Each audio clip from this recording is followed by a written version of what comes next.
ગાંધીનગર લોકસભા બેઠકના ભાજપના ઉમેદવાર અને કેન્દ્રીય ગૃહ તેમજ સહકારિતા મંત્રી અમિત શાહ 19 એપ્રિલના રોજ ઉમેદવારી ફોર્મ ભરવા જવાના છે। તે પહેલા આજે 18 એપ્રિલના રોજ ગાંધીનગર લોકસભા હેઠળ આવતા સાણંદ એપીએમસી સર્કલ ખાતેથી મેગા રેલી યોજી ચૂંટણી પ્રચારના શ્રી ગણેશ કર્યા હતા, જેમાં મોટી સંખ્યામાં ભાજપના કાર્યકરો ઉમટી પડ્યા હતા। ત્યારબાદ બીજી રેલી સાબરમતી વોર્ડના રાણીપ શાક માર્કેટથી શરૂ કરી હતી, જ્યાં મુખ્યમંત્રી ભૂપેન્દ્ર પટેલ, ધારાસભ્ય હર્ષદ પટેલ, અલ્પેશ ઠાકોર સહિતના નેતાઓ ઉપસ્થિત રહ્યા હતા।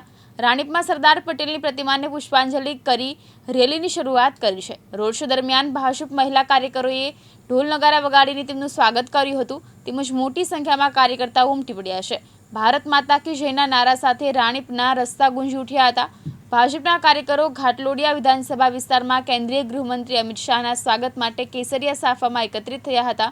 41 ડિગ્રી સેલ્સિયસ તાપમાનમાં લોકોને ઠંડક થાય તે માટે પાણી અને છાશનું વિતરણ કર્યું હતું। સંગીતા સુથાર, દિવ્યાંગ ન્યૂઝ, અમદાવાદ।